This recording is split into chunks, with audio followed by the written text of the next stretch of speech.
नमस्कार। राजस्थान के भौतिक भाग। राजस्थान भारत के उत्तर पश्चिम में स्थित क्षेत्रफल की दृष्टि से सबसे बड़ा राज्य है, जो अपनी भौतिक विविधताओं के साथ पूरे राजस्थान में अपनी एक अलग पहचान रखता है। राजस्थान के इस भूभाग में मरुस्थल, पहाड़, पठार, मैदान, सभी तरह की दृश्यावली देखने को मिलती है। राजस्थान के इस भूभाग में दो तरह की दृश्यावली देखने को मिलती है। दो मुख्य भूभाग हैं जो राजस्थान के इस भूभाग में निर्माण में अपना महत्वपूर्ण भूमिका निभाते हैं। पहला है कि जब पृथ्वी के निर्माण में गोंडवाना लैंड का जो भूभाग है वो जब उत्तर की ओर अग्रसित हुआ या बढ़ा तो राजस्थान के अरावली पर्वतमाला, पूर्वी पठार का निर्माण हुआ और वर्तमान में ये भारत के प्रायद्वीपीय पठार के भूभाग हैं। इसी तरह राजस्थान का पश्चिमी भाग है, पूर्वी मैदानी भाग हैं, जो तेथिस सागर के अवशेष के रूप में जाने जाते हैं, जिनमें सांबर नदी, सांबर झील, फुलोदी, डीडवाना, पंचपदरा, कई खारे पानी की झील हैं जो तेथिस सागर के अवशेष के रूप में देखने को मिलती है। इस तरह राजस्थान अपने भौतिक भूभागों में अपनी जलवायु की दृष्टि से, अपने भौतिक स्वरूप की दृष्टि से भारत में एक अलग पहचान रखता है, अपनी एक विविधता रखता है, जो इसको अपने आप में अन्य राज्यों से अलग करता है। इसी क्रम में राजस्थान के सबसे बड़े भूभाग की हम बात करें तो राजस्थान के पश्चिमी भाग में थार का मरुस्थल पाया जाता है, जो राज्य के लगभग 60% भाग पर फैला हुआ है। इस भूभाग को मुख्यतः हम दो भागों में बांटते हैं। यह पश्चिमी रेतीला मैदान है जो अपनी एक अलग पहचान रखता है।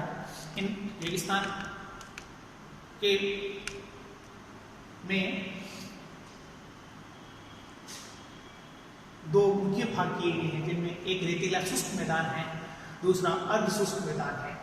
राजस्थान का यह मरुस्थलीय भूभाग है जो 50 सेंटीमीटर की सम वर्षा रेखा द्वारा अन्य भूभाग से अलग होता है।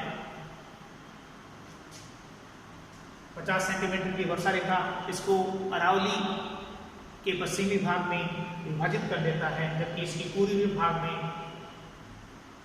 यह 50 सेंटीमीटर से अधिक वर्षा प्राप्त करने वाला क्षेत्र जाना जाता है। पश्चिमी रेगिस्तानी या मरुस्थल के मैदान के दो मुख्य भाग हैं, जिनमें पहला है रेतीला शुष्क मैदान, दूसरा है अर्ध शुष्क मैदान।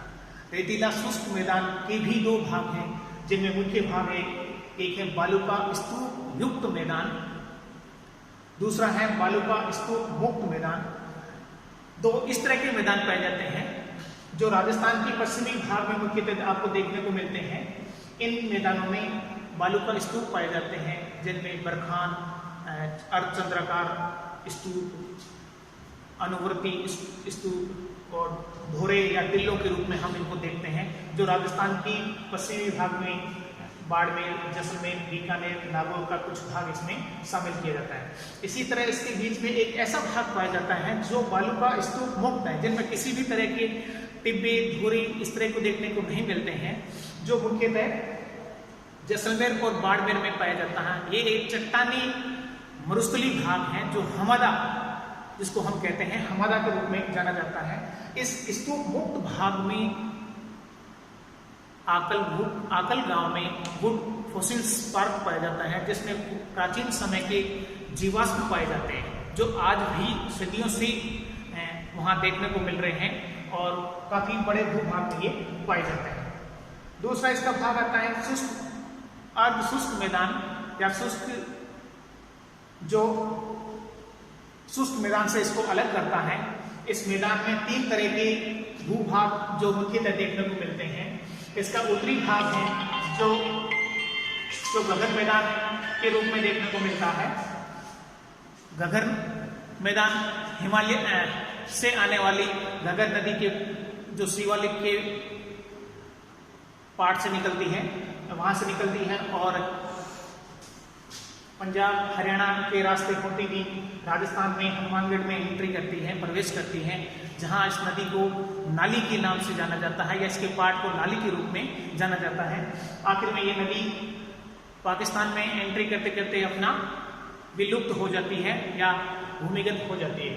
इसी तरह इसका जो दूसरा उत्तरी भाग है वो शेखावाटी प्रदेश के नाम से जाना जाता है। शेखावाटी में जो बहने वाली नदियां हैं इस भूभाग को मुख्यतः बनाती हैं।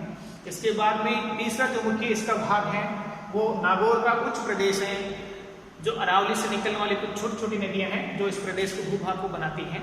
और आखिर में जो लोनी बेसिन है, जो अरावली के पश्चिम में निकलने वाली नदियां हैं, जिनमें जोजड़ी, लीलड़ी, सूकड़ी, ये सारी लोनी के साथ मिलकर और लोनी नदी बेसिन बनाते हैं, जो इसका मुख्य भूभाग होता है। इस तरह राजस्थान में एक ये मुख्य भाग है जो राजस्थान के 60% भूभाग में फैला हुआ है और अपनी एक विश्व में अलग पहचान रखता है।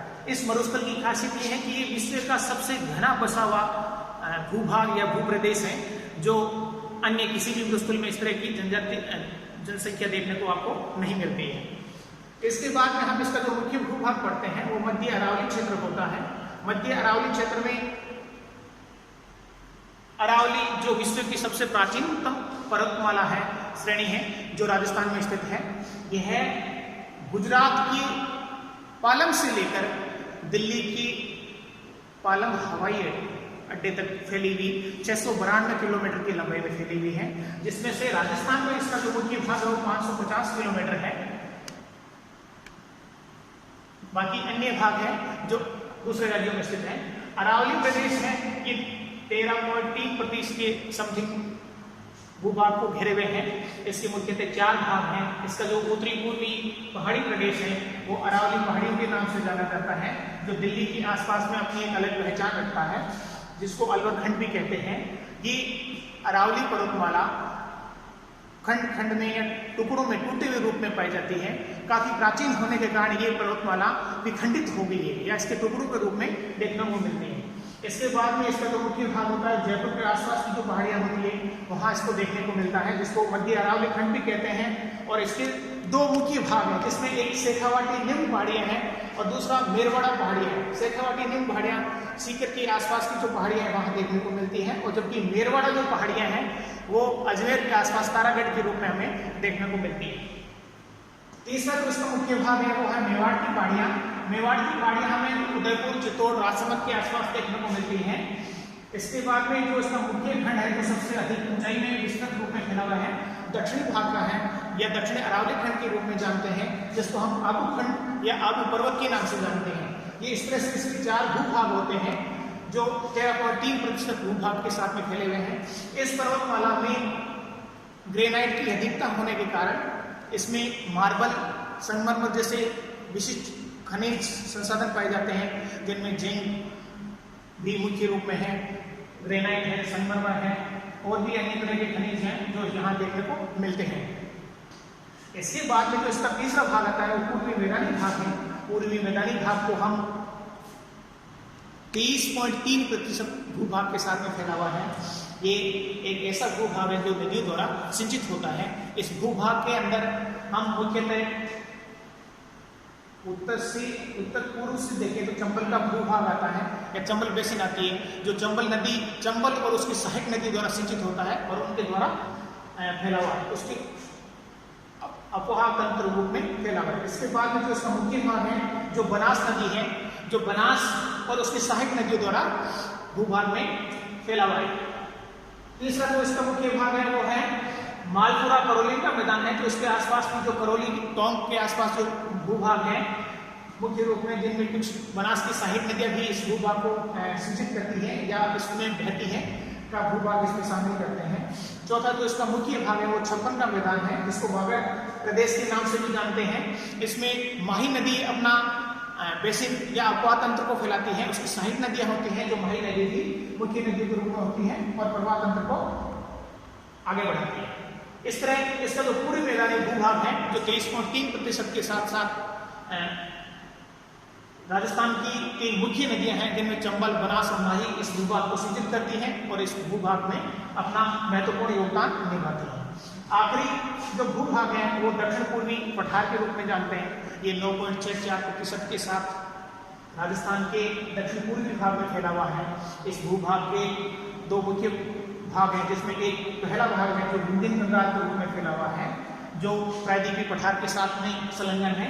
इसी तरह जो इसका दक्षिण पूर्वी भाग है जो हाड़ौती पठार या दक्कन पठार के रूप में जाना जाता है। यह 2 भागों के साथ में 9.6% भूभाग के साथ में राजस्थान के मुख्य भूभागों को विभाजित करता है। अतः मुख्यतः राजस्थान के 4 भूभागों को हम ध्यान में रखते हुए राजस्थान के 4 जो मुख्य भूभाग हैं, जिनमें पहला राजस्थान का मरुप्रदेश या रेगिस्तान या रेतीला मरुस्थल या थार का मरुस्थल के नाम से जाना जाता है। इसके बाद में दूसरा जो है वो मध्य अरावली या अरावली पर्वतमाला का भूभाग है, जो 13.3% के साथ में राजस्थान में फैला हुआ है। इसके बाद में तीसरा जो भूभाग है वो पूर्वी मैदानी प्रदेश है, जो कि मुख्य नदी द्वारा सिंचित किया गया है या फैला हुआ है, जो 23.3% के साथ में राजस्थान में है। और चौथा जो मुख्य भूभाग है वो दक्षिण पूर्वी पठारी भाग है, जो हाड़ौती पठार के नाम से भी जाना जाता है। और इसके साथ ही आज के लिए आप सबको धन्यवाद। Thank you.